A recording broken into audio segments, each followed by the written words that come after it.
And to introduce him, I would request Shrenik sir to take the honors, and because this particular initiative is by Shrenik sir, and who else can introduce and launch this particular episode than him. So over to you, Shrenik sir.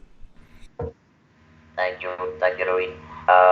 Dr. Apurva sir, first of all, saluting your dedication. So, I am pretty excited to welcome you on board with my distinct voice. Yes, we had a lot of phone conversation, but we are watching each other for the very first time. Friends, Dr. Garg is a consultant head surgical oncologist with a wonderful experience in oral cancer surgery and grafting and stuff like that. Very much associated with a number of institutions and organizations, especially from America, and he is playing a key role. So one more thing I would like to mention that about 10 episodes we did so far, for which we have been grateful to the listeners, viewers for giving us as many as 70,000 plus viewership. So we are grateful to them.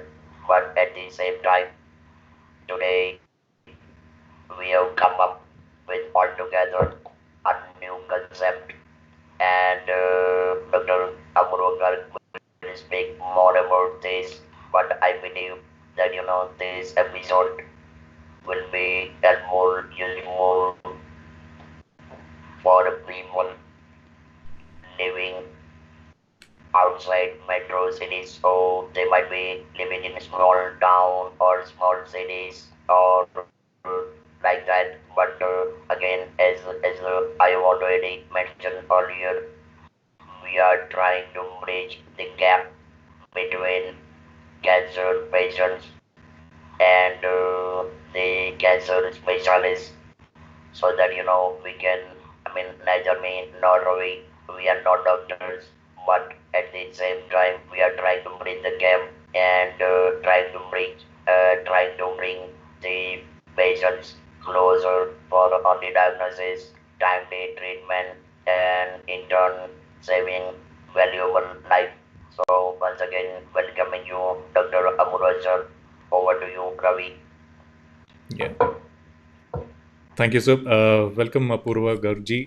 So, I would like to start with the first question. How serious is cancer in our country? And, you know, how do you see? I mean, are we progressing well?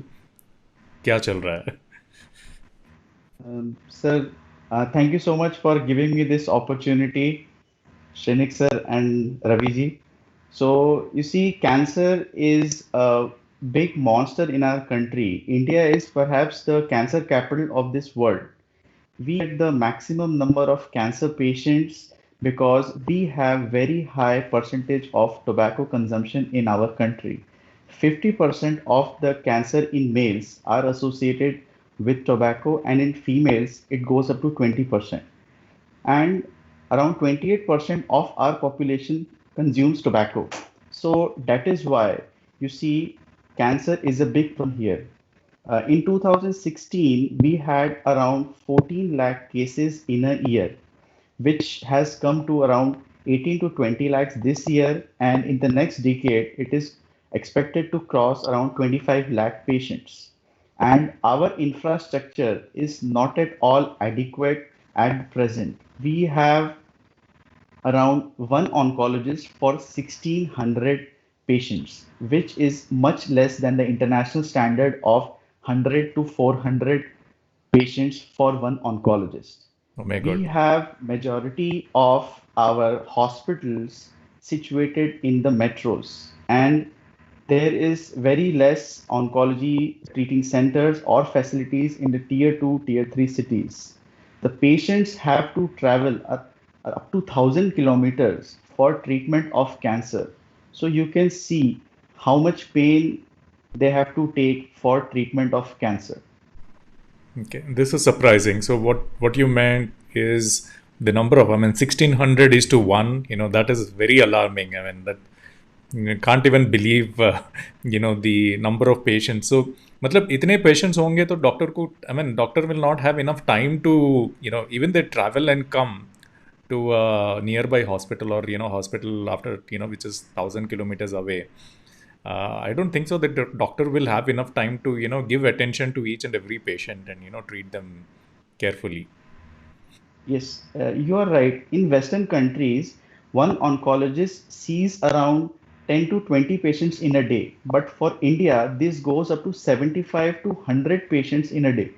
So you can see how much our infrastructure and manpower is overstretched because the number of patients is alarmingly high and the number of doctors and the medical facilities in comparison is quite low.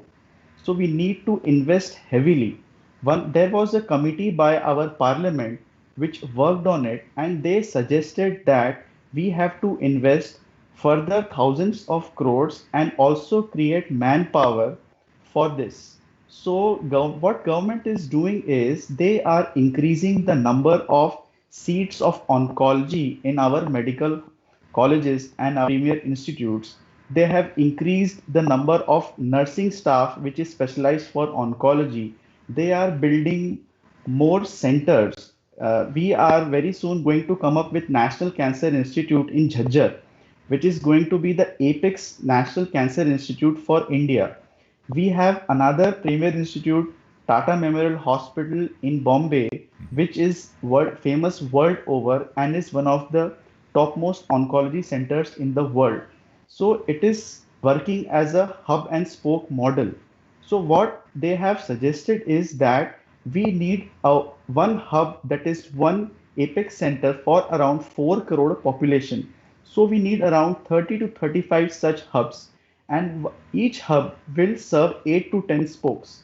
So one spoke will treat around 50 lakh patients. So in this way, what the plan is that the minor cases or the cases which can be managed periphery will treat it there only, and the complex cases will be referred to the hub. So in this way, we plan to fight this demon of cancer in our country. Wow. So that's a good planning, but a lot of doctors we had on this particular show, they were giving very positive, and which is good. They've always said that the infrastructure is at par with the other countries in terms of technology and all that. But Yes. this is surprising that when we look at the statistics, though we have infrastructure, I think the ratio, there is a huge gap Yes. with the ratio compared to Yes. other countries. Okay. So, what's your opinion in the current cancer treatment infrastructure? I mean, are you also agreeing that we have sufficient infrastructure, or that's also lacking? Yeah. You see, in terms of quality and the availability of technology, we are at par with the best in the world. Like recently, India also got the proton beam treatment therapy machine, which are very few, around 40 to 50 only in this world. So we are progressing in terms of technology, but for quantity, because we have to treat patients in lakhs. Okay, if you see, if you we have around 60 lakh new cases in a year, but if you see number of cases that we have to treat together is around three times, so it goes to 48 to 50 lakhs. Okay, so this is a huge number, and for that we are lacking in the infrastructure, but not at all in terms of quality and technology. Okay. So, why do you feel that decentralization for cancer, the topic which we chose today, is required? And ye ho paega? I mean, honestly, is that practically possible, or is just a vision which you and the team has? So I'd like to take you around 20 years back when I was a school-going child. So whenever there was a complex case in my city, I belong to Ujjain, which is a tier 2, tier 3 city. We had the population of just 10 lakh and one medical college and no radiotherapy machine. So whenever a person had any complex disease, They always thought of going to Bombay, Delhi, or Ahmedabad. So I always used to think that we should do something so that patients don't have to go there, and I can treat the patients in my city. So when I went to Tata Memorial Hospital for my training, I saw that the number of patients coming from Maharashtra was very low, and majority of the patients came from Uttar Pradesh, Northeast, Bihar, Jharkhand, West Bengal. So this thought came into my mind that if we open an oncology center in these places, then Tata Memorial Hospital will be decongested.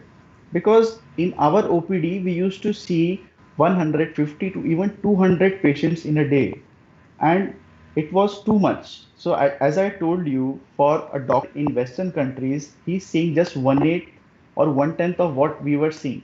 So I thought that if people can train here and go there and serve the people in their cities, we can decongest these apex centers, and also we can provide quality treatment to a patient in his own city or at least a state. So he does not have to travel these thousands of kilometers because it takes a lot of time to reach there. Then these centers are already overcrowded. There is waiting of around 4 to 6 weeks for a surgery, which is too much in oncology because a patient can progress from operable to inoperable, which means that if he's operable, then he can be treated. But if he becomes inoperable, then he goes to palliative treatment. That is, we cannot treat him. We can just give him supportive treatment. So that is why I thought that we should take this quality treatment to tier 2, tier 3 cities so that people can get the treatment near their homes. Okay. Honestly speaking, Apurvaji, let's say I'm just throwing this particular idea. I mean, why should government spend on this? Because most of the people get into this particular disease because of known reasons. Okay, smoking and all that.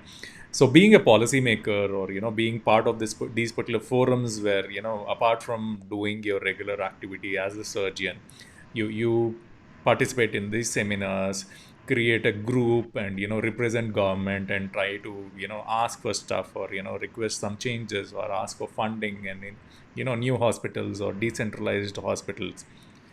Yes, Abhi, I mean, do you get response from the government saying that why should we do it? I mean, this was like most of the cases are known issues, so उनको बुकत क्या बोलते हैं बुकतने दो. So let them suffer because they have got this disease. Do you get these responses? Sorry, I mean this question might be very rude, but do you get these responses from when it comes to funding, because it's just not easy money. Uh, and it's a huge challenge to decentralize and build infrastructure in those tier 2 tier 3 cities. तो ऐसे questions आते हैं आपको? You see, government of India and all our state governments are very cooperative when it to health, because health is something which is very important for everyone. And the government is working on multiple fronts. They are working on tobacco control. So you see, we have now the warning which covers 75% of cigarette packets and gutka packets. Gutka is already banned, but tobacco is available. So government is working on multiple fronts. They are working on tobacco control. So you can see that in 2012, around 35% of our adults were consuming tobacco in one or the other form, which came down to 28% in 2016. So in this way, we have saved around 2 to 3 crore lives. Tobacco does not cause even only cancer, it leads to other diseases as well, like heart diseases, etc. So it has a global effect. Tobacco control has a global effect. And presently, we are expecting that this will come down to 22% by 2022. So additionally, we will save 2 to 3 crore lives more. Apart from that, government has made oral cancer one in part of the screening cancer screening program, apart from cervical cancer and breast cancer. So here also they are picking up cases faster, because what happens is that many times people have ulcer, they develop disease, but they are not properly referred. Okay, so they just here and there, to doctors who are not trained in oncology. And then when they reach finally an oncology center, they are already stage 3, stage 4. So their survival is very low. So government is also working on this proper referral protocol and policy. They have opened thousands of centers where they are working on non-communicable diseases like cancer, other diseases like heart diseases. So the specialists there are trained in identifying this disease, and they quickly refer the patients to centers who are trained in treating oncology patients. And also the government is working on infrastructure, as I told you. So government is like for us, he's like mother, because majority of our patients are poor, and if you go to a corporate hospital, you have to spend average around 3 to 5 lakh rupees for treatment, which may even go to 10 to 15 lakh depending on the complexity of the disease. So government has also started a number of schemes. If you see the Ayushman Yojana, that is, it gives almost like free treatment to the patients, and that is a very good initiative. Okay. Dr. Garg, what's your take in the current steps government is making, and any suggestions you have for the policymakers, so that your vision of decentralized hospitals, cancer treatment hospitals in tier 2, tier 3 cities come true. So any suggestions you have? Yes, the government is doing a good job, but I think that we can do better. Like just yesterday, the finance minister said that they are going to invest 65,000 crore rupees more in health sector. So I feel that it can be increased further, because the amount of we can say tax that government receives from alcohol, tobacco, and all these companies is much less than what government is spending on diseases caused by these addictions that people have. So I feel that we can increase it further. We can open one radiotherapy center at least in each district, because we need around one radiotherapy machine for around 10 to 15 lakh population. And then we can also open centers which give medical oncology treatment, and also they can do basic surgeries for cancer treatment, so that patients get majority of the cancer related treatment in their home district only, so that they don't have to travel. Then we have very good oncology centers like Tata Memorial Hospital Bombay, then we have Adyar Cancer Center in Chennai, we have Chittaranjan Cancer Institute in Kolkata, but we need one such center in each state, so that the people of that state, they can have the best quality treatment and they don't have to travel to a metro. Then we can also have more number of trained oncologists. The government is working on that, but we need more. And then along with that, we need more oncology trained support staff like nurses. We need occupational therapists. We need voice and speech language pathologists. We need Right. more dietitians, so that we can get patients of oncology, they can get a good quality of life post treatment. And we also need very good rehabilitation of these patients. Okay. So, based on your, suggestion, or your current trend, what do you see? I mean, you see a good, feedback in the private hospitals. Are they doing good care of patients out there? uh, the private hospitals in India, they are technologically par with one of the best in the world. But the issue they face is that the treatment in private centers is very costly, owing to because of they have to use these latest technologies, and the treatment in government hospitals is highly subsidized. But unfortunately, they are not able to give this subsidy. There are a lot of NGOs that are working with the hospitals trust, which are helping the patients, but the treatment is little costly. Lot of people not afford it. That is why I always advise my patients and their family members to go for medical insurance, so that if they are not able to pay the treatment out of their own pockets, then a lot of it will be covered by the medical insurance. And I'm very happy that now around 30 to 35% of my patients, they have this medical insurance, and their out of pocket expenses is just 10 to 20% of the bill. That's nice. And the yes, and the private hospitals, they are expanding very much in oncology. Now we have good 3, 4 corporate chains that are opening oncology centers all over India. And because of this, there is competition and it is bringing down the prices of the treatment. But still, it is out of the reach of around 50% of our population. So it's my request to all the corporate hospitals that they should decrease their prices further. If possible, kindly offer the patient support programs, and NGOs should come forward specifically to help these oncology and cancer patients. Okay. Thank you. I mean, that was very detailed, well explained, Dr. Garg.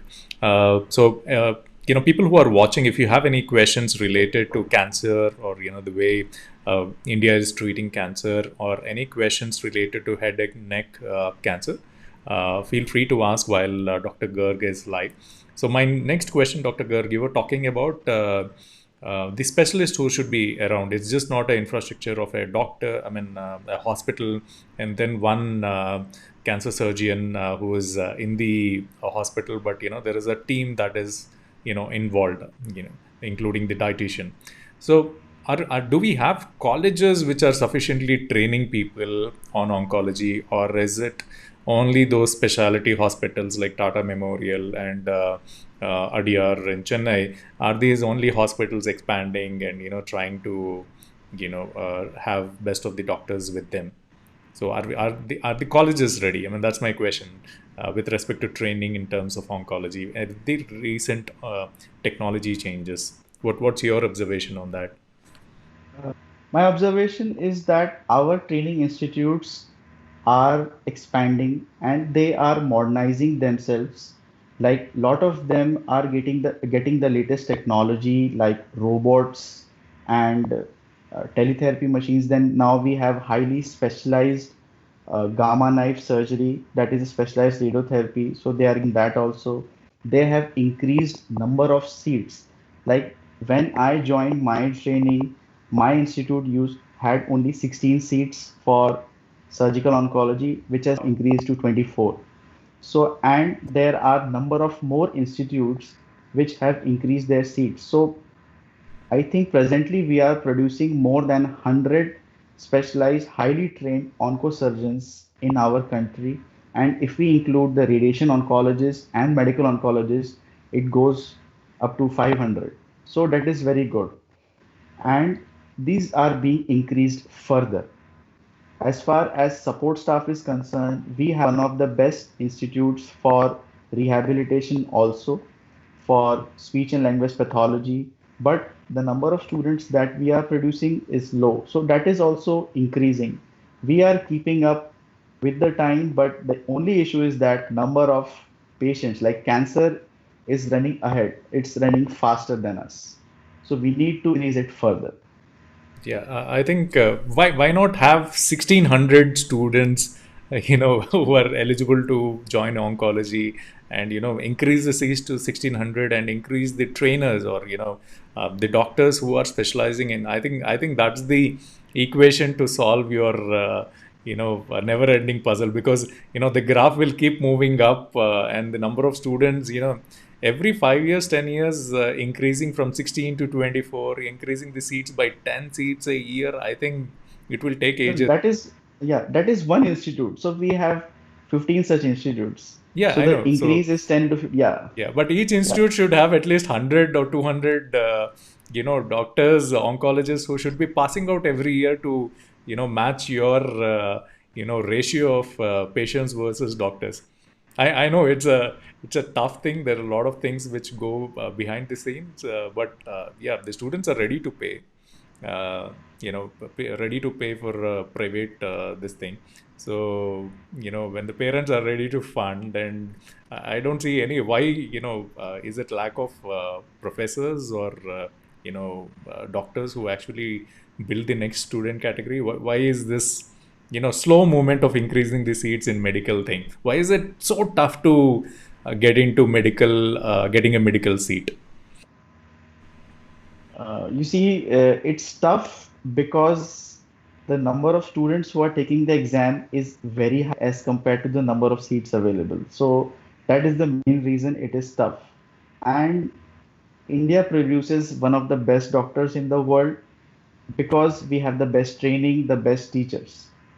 So, and it does not happen overnight. We Yeah, need that I agree. good institutes where these professors can train the students, and we need a lot of money and infrastructure to build these institutes. And then we need students. So, what government is doing is they have increased the seats of MBBS, almost they have doubled it in last 10 years. So now we will see that the number of graduates and postgraduates that are coming out in next 4 or 5 years will be very high. So very soon India will match the doctor patient ratio which has been prescribed by WHO. But for specialists, we will need some more time because for a good oncosurgeon, it takes around 15 years to train him from once he enters MBBS.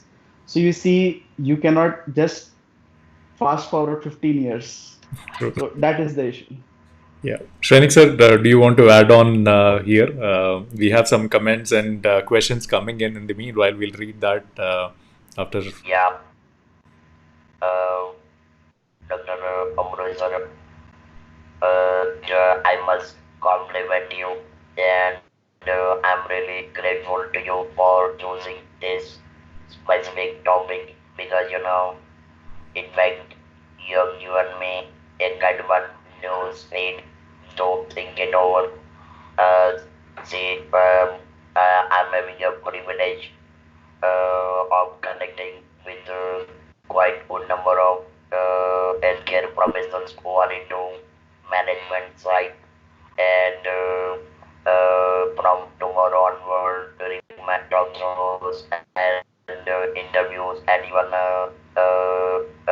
the one-to-one conversation, I'm going to use whatever the details you have just explained, and see, I cannot do anything all by myself, but at least I will be able to pass on your message in a most suitable manner. And again, I myself from a marketing side, so I will be having kind of a privilege to put it forward in a better manner. I mean, then ultimately it is their decision. Also, I'm giving presentation in medical colleges. Some of the dean of the colleges are good friends, and we are quite well associated. So I will pursue this topic even with them on one-to-one basis, and let's see how things are going. But there is definitely a wonderful beautiful array in this setup that in yesterday's budget they have allocated quite good amount of funding for the health. I mean, for providing better health service across India. So that is, I would say, additional for too many people. But again, this is a wonderful topic you have touched, and the healthcare professional who will be seeing this presentation, probably they will definitely start thinking over, like how best they can provide more centers and more oncologists and things like that.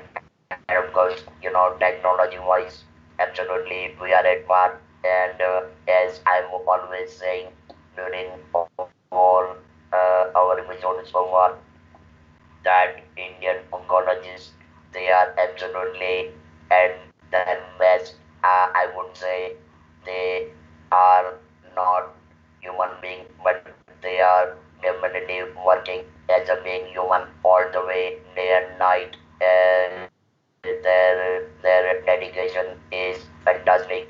and fascinating. And one of the reason I'm trying to bring more and more super specialists on this platform pertaining to the cancer is, like, we can provide some useful data, information, and support to the community.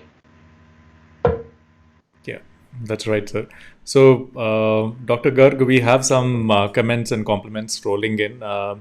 Sunita Gupta ji is saying very great, very informative. MK Gupta ji is saying very informative discussion on important topic. Sunita Gupta ji is again saying Dr. Apurva, good start. Dr. Shilpa. And we have Aruni Gupta Garg. She's saying, how do you change the mindset of patients that some treatment can be given on their in their state rather than going to other metros? I think this is a question related to how you're saying, less people from Maharashtra, but other state people come to Tata Memorial or other famous hospitals. So good question, Aruni ji. So do you want to respond to that, sir? How do we change the mindset of people going to other state to get the treatment? You see, it happened with me during my training. So, what I used to tell the patients was that we have a long waiting list for around 6 to 8 weeks, and that time you will become inoperable. And presently, you have good chance of survival.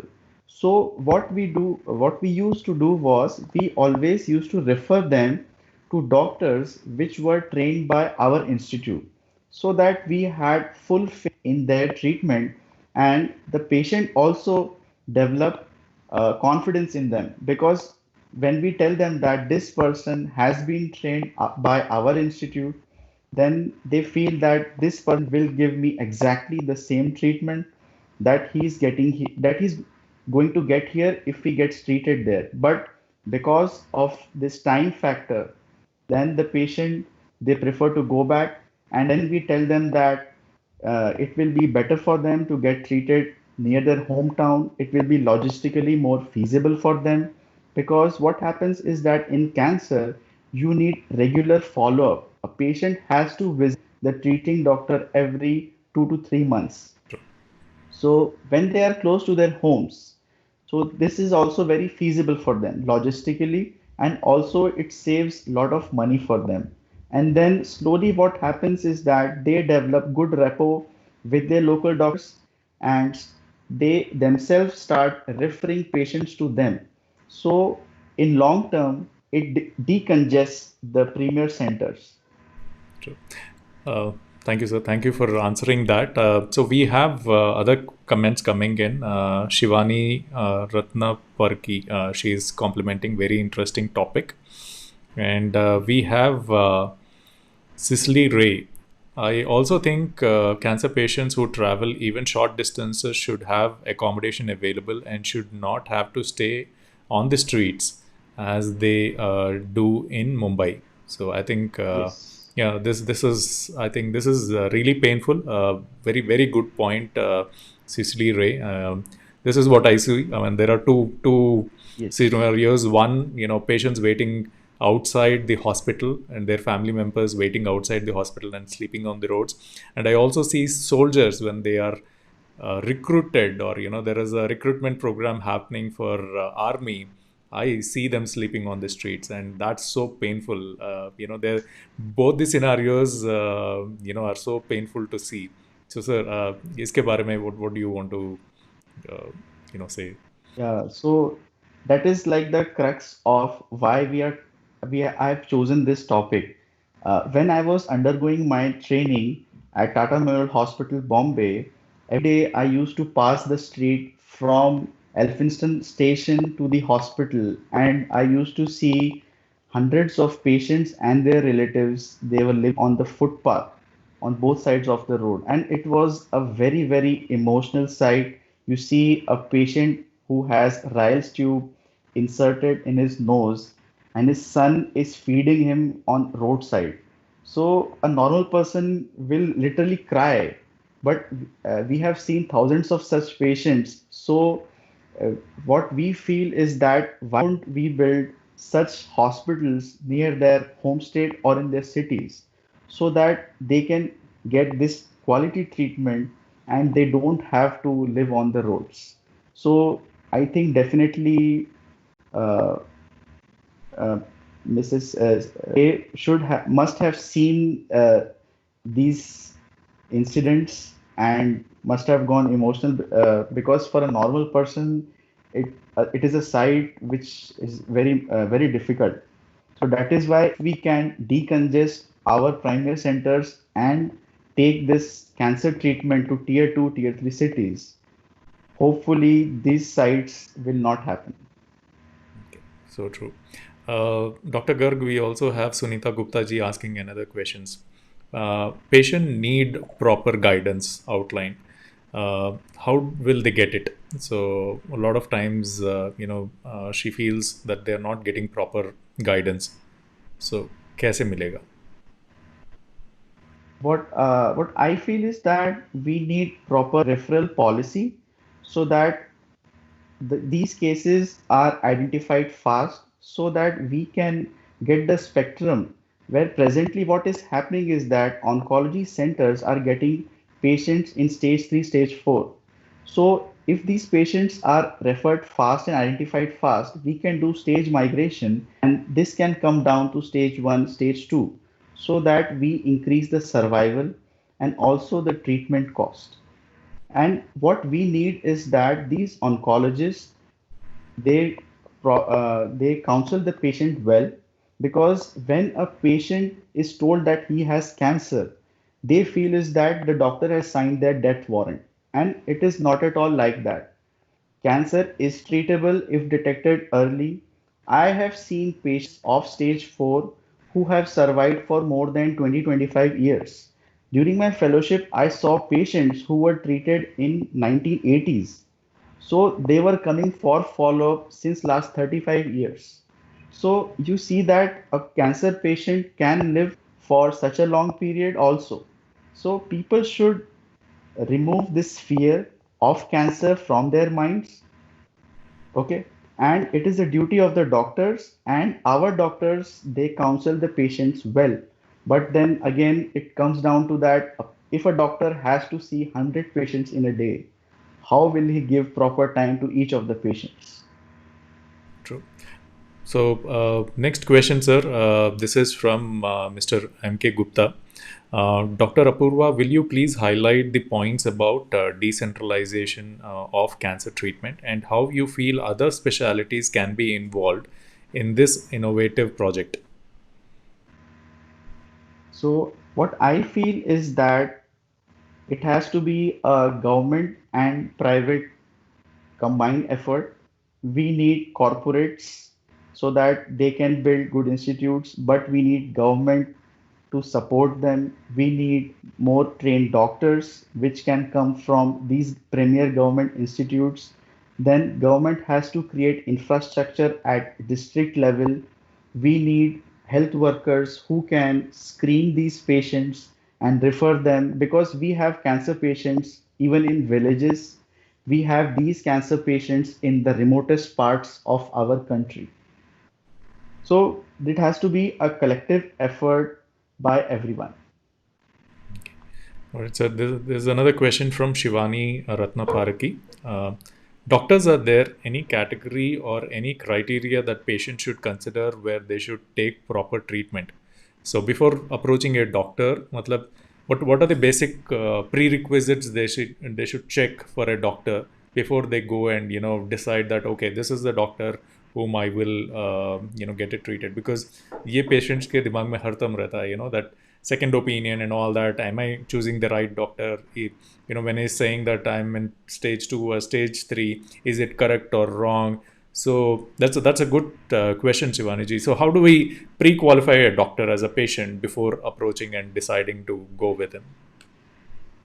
So what I have seen in last few years is that majority of our patients are very well informed.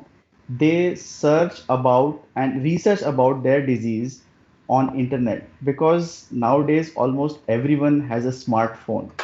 And these patients, they are very smart. Nowadays, what they do is they research about their doctors on Google. Lot of doctors, they are on Google, they have their Facebook pages, they even have their websites. So what you can do is do a background search about the training of the doctors, the experience he has. And majority what happens is that when you go to a corporate hospital or a good government institutes, the doctors are generally well trained. Okay. So my next question, doctor. So what is the message you have for the young MBBS graduates who want to take up oncology as a career? So my message to them is oncology is a very, very satisfying and gratifying branch, but it is very labor intensive. You have to give lot of time to training. Like in Hindi, it is said, "बिना मरे work नहीं मिलता है." So you have to dedicate lot of time to the training, go to uh, premier institutes for experience, then work as a consultant in a trust hospital, and it takes around 10 to 15 years to make a good oncologist. Whether you are a medical oncologist or a radiation oncologist or a surgeon, it takes time, but believe me, it is worth it. When you see your cancer patients who walk in, but when they come back after the treatment and they come back for the follow-up, when they are able to take food from their mouth, you remove their rhizotomy and tracheostomy tubes, and patients are really happy. The smile on their face is priceless. So it is all worth it. Okay. So you said trust. Okay, first 5 to 10 years in a trust. Any specific reason you said get experience in a trust rather than a corporate hospital which is famous or very private and a glassy look or which is like premium? Why did you specify trust as a training point? I said that because, as I told you, majority of our patients are poor, and trust hospitals, they are doing an amazing job in our country. They are giving one of the best treatments at minimal price. So what I feel is that if I become a oncologist, I should serve the poor people always, but these trust hospitals, they are doing an amazing job. So we can give our services at minimum price to maximum people. Presently, I myself is working in a trust hospital and I'm really enjoying it because I have all the allied specialties. I have all the rehabilitation services. So I really enjoy working in an institute which has all the three modalities. We have surgery, we have medical oncology, we have radiation oncologists, we have all the occupational therapists. So if a hospital gives me everything, why should I go anywhere? I am able to give quality treatment to my patients at around one-fourth the cost of corporates. Yeah. Thanks for being very honest on this particular answer. Uh, so, who inspired you to take up oncology? You've given a message for people who are doing MBBS or planning to do MBBS. But आपका क्या था? What was your situation when you took oncology? What inspired you to take this particular thing? I would like to mention two, three people who really inspired me and helped me in my journey. One is Dr. Jatin Shah. He is one of the greatest head neck surgeons. So, like Eklavya had Dronacharya, so I used to have his book, and he is the person who inspired me to take head neck oncology after my basic training. And then when I went to Tata Hospital, I had Dr. Pankaj Chaturvedi, and he is the person because of whom I'm sitting here. He trained me in head neck surgery. I I learned all the surgeries by watching him, and he also trained me to work in public health. So I have been working with NGOs who work in tobacco control.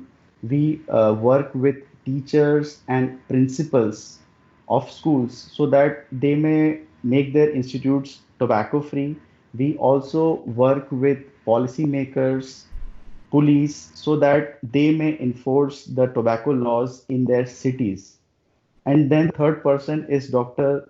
P.C. Gupta. He is world-known name in epidemiology of cancer, oral cancer specifically. So after reading his papers, he has hundreds of publications, and after reading his papers, it inspired me to write a lot of articles on public health and epidemiology.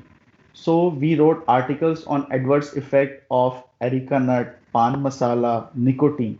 And believe me, when we see these papers have been read by thousands of people and they have been quoted by over 100 other literature. So this helps them because people they don't know the adverse effect of these things. I myself, when I was a student, I didn't know areca nut can cause 7 types of cancers, and areca nut is used by everyone, right from a child who is 2, 3, from standard 2 or 3 to a 80 to 90-year-old man. But this is also harmful. So these three people have inspired me to take up oncology, and I'm always grateful to them. Okay. Shrenik sir, do you want to say anything? Add anything here? Yes. See, we talked about quitting tobacco, and yes, government and too many NGOs, trusts, they are doing their best, to curb the cancer because of the using tobacco in a various form. But Dr. Apurva sir, I have a very interesting suggestion. Whoever cannot quit tobacco in any format, you need to bring those people, you know, to the patients who have been found recently. Let them see their face, scars, and so many things. Once they will see the patients recently operated, and believe me, I have seen that. So once they see those patients in a hospital, believe me, they won't be able to have even their routine food for even 1 week. So, I mean, probably, yes, it is definitely a scary situation, but at the end of the day, they will realize that, one day I would be sleeping on this bed post surgery. So, probably that can give them a kind of a yellow signal to quit tobacco. This could be, and hospital must permit these people at a minimum cost just to see those patients so that people will realize like what is the reason of quitting the tobacco. That's a very good suggestion, and I would like to tell you that we did a study in Tata Memorial Hospital where we studied the change in tobacco habits of relatives of cancer patients before and after the diagnosis of cancer. So we found that 18% of the people they quit just after seeing that one of their relatives had cancer. And you will be very happy to know that there were two campaigns from Tata Hospital. One was of Sunita, you must have seen her ad, and one was of Mukesh. Gutka Mukesh is very famous. So these two campaigns really moved people to quit. But as you say that we can introduce these people who are using tobacco to the patients, so that is something which is very emotional, and I definitely feel that this will inspire these people more to quit this deadly habit. Yeah, true. So, Dr. Garg, we have some more comments and compliments rolling in. We have Aruni Gupta ji. She's saying, I feel dentist, ENT, and other specialists should be educated on early detection to prevent patients from coming in at a late stage.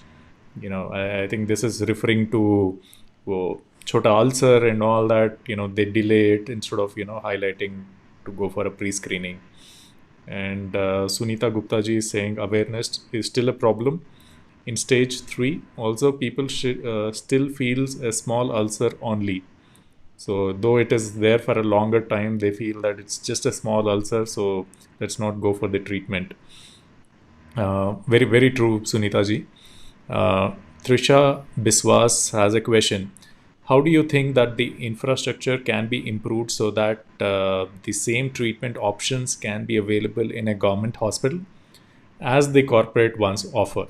So, ये मैं बचपन से I've been thinking about it. So, yeah, so I have this particular question through Trisha ji to you. So, how do we ensure that it's the same treatment जो government hospital I mean corporate hospital में मिलता है वो government hospital में मिलने के लिए क्या what are the steps that can be done? So, thank you for such a nice question. I would like to tell her that doctors in the government setup are as good as the doctors in the private setup. A government hospital cannot offer them five-star services. We cannot give them that central air condition.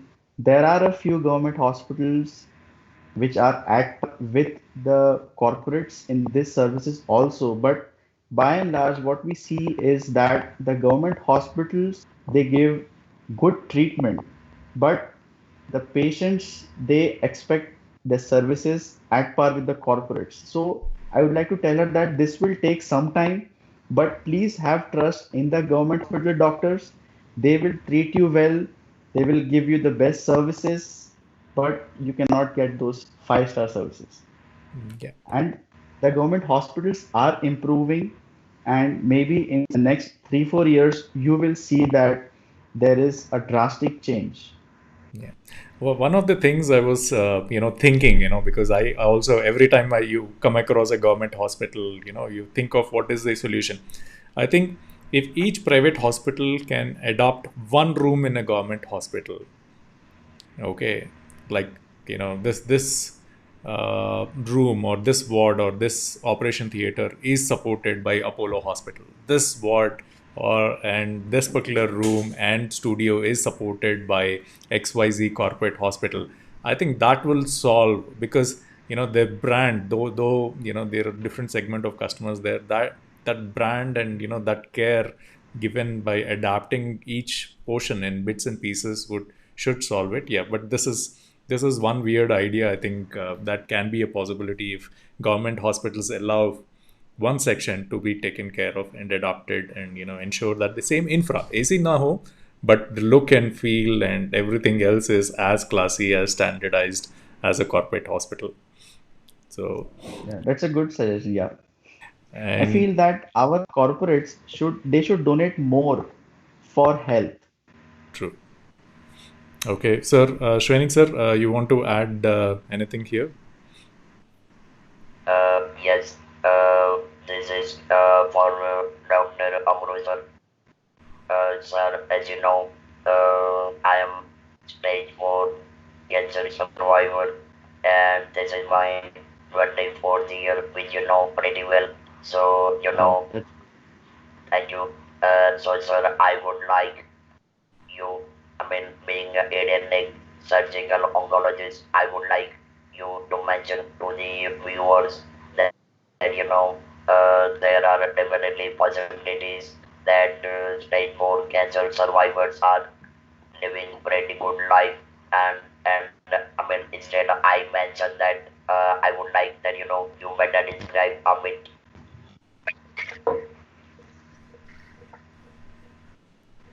Sir, can you repeat your question? There was slight technical glitch. Sir, as you know, this is my 24th year as a Yes. larynx cancer survivor. Yes, I mean, I will be keeping on speaking to the people that, okay, I'm fourth stage survivor, but I would like you to mention to the people, to the viewers, that, the cancer patients, they can definitely survive even with this stage 4 cancer, because, usually what happens is when, doctor is announcing that, you are in the fourth stage, the most of the patients and caregivers, they have a simple impression that, okay, I don't have more than 2, 5, 2, 3, or maybe 5 years to live. So that is what I would like you to mention about. So this is my message to all the viewers and all the cancer patients in our country that cancer is treatable. As I told you earlier, even stage 4 patients can live for a long time. And Mr. Shrenik Shah is like our living mascot. People like him are mascot. They give message in the society that a patient of cancer can, if he's treated properly, he can live a good and long life. His larynx has been removed, but he speaks so well with this electrolarynx that I don't feel that he is a patient, and he is such a lively man. So, cancer patients can take inspiration from people like him that they can live almost a normal life, and that is amazing. Thank you, sir. Yeah. So, Dr. Garg, we have some more comments coming in. This is from Dr. Vaibhav Patni. Amazing session, Dr. Apurva. You highlighted the points so well. Thank Sunita you. Gupta ji बोल रहे हैं thanks lot doctor Apurva nice information and then we have some more compliments rolling in and Mr. Gupta is saying sir excellent comparison and discussion indeed nice session Apurva Garg. This is from Vibha Jain Patni. And Aruni Gupta Garg is asking, do you think general public should be educated or told about equally good treatment in regional hospitals, as most of them think corporate hospitals have better doctors, even the patients who cannot afford to try spend all their savings to get treated there. तो ये education कैसे करेंगे common public को who are running after corporates who are ready to sell everything but still get treated in the best of the hospital, don't believe on the regional hospitals. So I think that government here can play a very vital role where we can have campaigns which make people aware about these diseases and also make them aware that quality treatment is available in their cities. Many times what happens is that we have specialists and trained doctors in our cities, but we don't know about them. So aware, if there is proper awareness created, then definitely people will develop more trust in these centers and they will get treated close to their homes. Okay. So what's your message for recently passed out super specialties in oncology जो अभी pass out हुए हैं? So it's my message that oncology is a ever evolving field. There is so much to learn and there are hundreds and thousands of patients to treat. So as majority of our patients belong to uh, economically weaker sections, so it gives us amazing opportunity to serve people and to give back to the society which has given us so much. Mr. Garg, one personal question. Okay. So, oncology mein, there is radiation and, there are other categories where, they support cancer patients. You're a surgeon and, when a movie plays or before the movie plays, that small few seconds of a message about cancer, most of us we close the eyes or we start watching the mobile and all that, or we forward if we are streaming that. Matlab it is very ugly to see it, though first time we see it, but next time onwards, though it is obligatory, we as per government rules it gets played. देखने के लिए बहुत बुरा लगता है, and you're a surgeon, you're going through this every day. आप ये दिन भर you're doing the same task. नींद आती है? No, when I enter the hospital, it's like a big adrenaline rush. And whenever we are in OT, we just cannot feel sleepy. Once we see blood, so that's it. We can, like, we go out of OT only after our surgery is over. And each patient is like a test for ourselves for our training. Each patient is different each surgery that we do is different. So it is a new challenge every day, and this is what keeps us going. Yeah, no, I'm not talking about on duty, but घर आने के बाद, because you've seen so much of blood and so much stuff which is hanging out there, and all these are tumors. Basically, you're treating tumors. So when you come back home, when you want to sleep, do you have relapse of whatever happened, or how do you manage to keep you fresh, come back to family clean and neat, as if you don't know whatever happened at the hospital. So as you see, doctors, we have our professional and personal lives, and we have to give full attention to our families. But here, our wives play a very important role. So when we are not here, they are the warriors. They work also, and they see our homes also. So whenever we are at home, we try to support them as much as possible. We have children who understand our problems, but at the back of mind, we are always thinking, tomorrow I am going to operate this patient. How will I take the incision? I have three patients in ICU. I hope they are doing well. So we have to manage everything, but by the grace of God, things go well. Thank you. So the last question and the topic of the day. So what is the vision you have personally to make decentralization of cancer treatment possible in tier 2, tier 3 cities?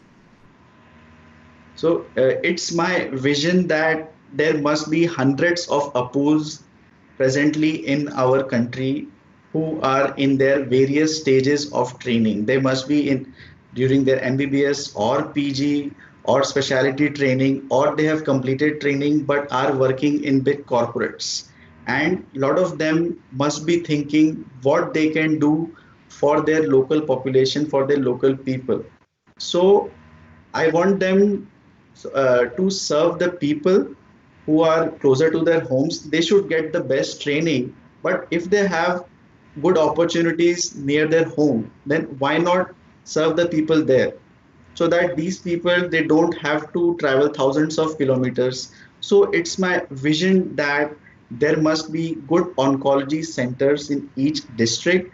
There must be a apex center in each state, and then we have premier institutes like I talked about the hub and spoke models. We have around 10 to 15 premier institutes which are very advanced in research and training, and they treat the advanced patients.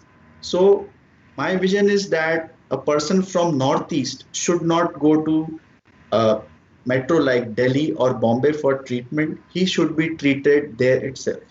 And if a person who is living in the remotest village, he gets cancer, so he is screened properly and identified at time, so he can get proper treatment. If we can bring down the graph for the patients that we are getting majority in stage 3, stage 4, if we can take them to stage 1, stage 2, and increase the survival, decrease the cost of the treatment, then it will be amazing. I know it will take time, but someday it will definitely happen. Okay. Shrenik sir, anything you want to add here? Yes, continuing what Dr. Apurva said, the role, I mean, since I'm connected with too many oncologists, the role of the spouse of each and every single oncologist is commendable. And give me a minute, I would like to clap my hands Super. because without their dedication and support, I mean, these things cannot happen. And these doctors, believe me, every single day they are creating miracle without looking much. And then once again, I'm saying that Indian oncologists, they are at their best, and there is no need unless you have a best, you're spending more money and saying to the we so India is absolutely best for the oncology treatment. Yeah. Thank you very much, Dr. Apurva sir, for spending out My our pleasure. very Pleasure is all mine. valuable time. And I know you were running out like anything. So thank you once again. Thank you, sir. Thank you, My Mr. pleasure, sir. Garg. Thank you so much for this opportunity. Yeah, thanks a lot for sharing time. And I'm your diehard fan from today. Not for taking up oncology, not for doing all these things, but the factor that you decided to stay back with the trust and continue with the trust rather than running out to a corporate. So I really admire that, and thanks for answering all the questions by the people who are asking the questions while you're live. Thanks for answering this in detail. So I love your vision. So we should go for decentralization of cancer treatment. So all the viewers do share the information, and if you're part of any of the policy makers, do help Dr. Garg in making this vision successful. बहुत कम लोग होते हैं जो अपने काम के अलावा कुछ पॉलिसी मेकिंग के बारे में सोचते हैं. So it's always good to have good friends with that. Help them out to reach their vision. Thank you all the audience who've been asking lovely questions and helping me out to spread the awareness. And thank you, Shrenik sir, for initiating this particular series to spread the awareness. Any comments I've missed during this session, I couldn't read out. My personal apologies, but we'll try to address that after we are live. So again, everybody, thanks a lot. Do share this, spread awareness. This episode is not to scare people of cancer, but to create awareness and hope that cancer is curable. As one of the doctors mentioned in the earlier episodes, BP or sugar, diabetes treat करना possible नहीं है, but यहाँ पे cancer, if detected early, can be cured. So all you have to do is highlight it, ensure your friend is recommended to a doctor for screening if you feel there is any doubt. Okay, that's all. That's the best you can do to save him. So thank you all. Thank you, Dr. Garg. Thank you, Shrenik sir. Thank you, so much. audience. Have a great evening. Thank you. All right. Thank you so much. Bye-bye. Thank you. Bye.